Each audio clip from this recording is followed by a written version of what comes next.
Bonsoir à toutes et tous et très heureux de vous retrouver depuis un an, depuis l'année dernière.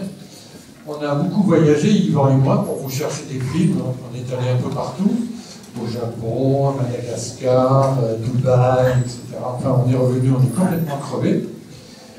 Mais en fait, on est resté bien assis devant l'ordinateur pour trouver l'ensemble des films de la cinéphilie là-bas. Je voulais absolument vous montrer quelques images d'un personnage particulier, un jeune, qui un jour a décidé de faire le tour du monde sur son bateau. Donc ça, c'est pas vraiment une idée originale.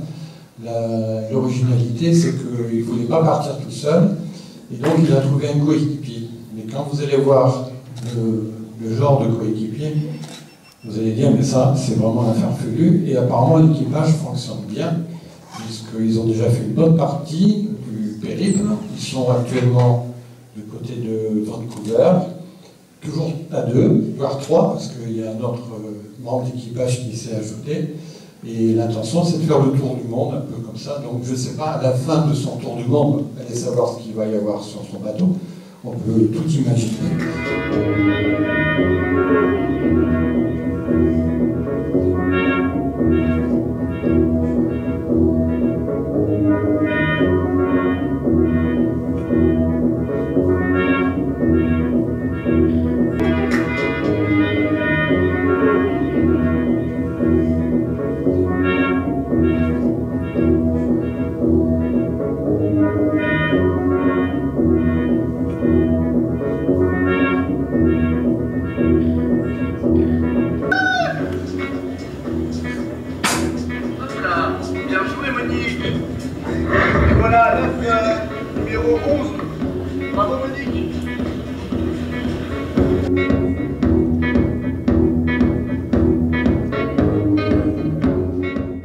C'est notre film de fiction, et je vais laisser la parole à Yvan, puisque c'est lui qui m'a mis dans la tête qu'on devrait passer ce film sur l'histoire d'un jeune japonais qui veut traverser le Pacifique.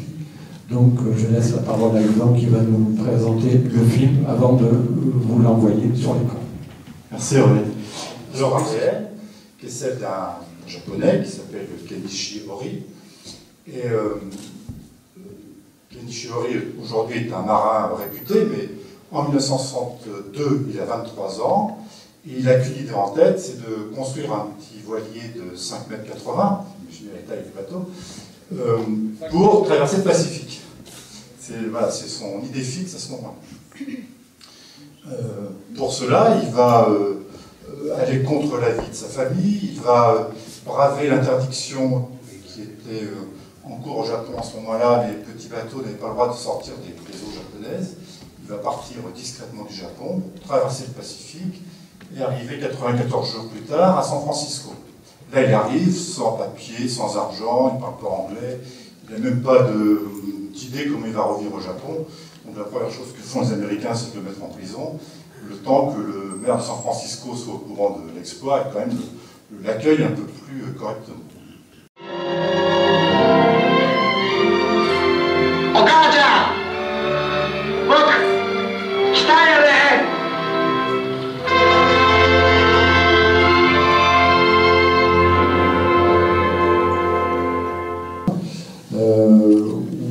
Enfin, en tout cas, ce que vous pensez de ce film que vous avez vu pour la première fois.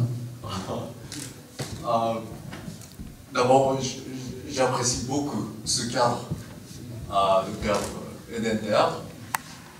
Ça m'a fait plaisir d'assister à la projection de ce film et je vous remercie pour votre invitation. Et le film lui-même, j'attendais quelque chose de, je dirais, franchement, beaucoup plus ennuyeux, mais c'était très intéressant, passionnant même. J'ai été frappé par le fort caractère de ce jeune homme, Horie Kenichi.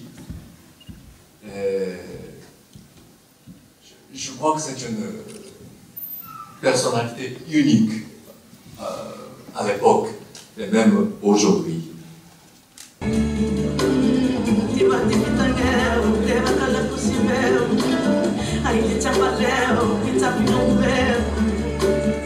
Yeah.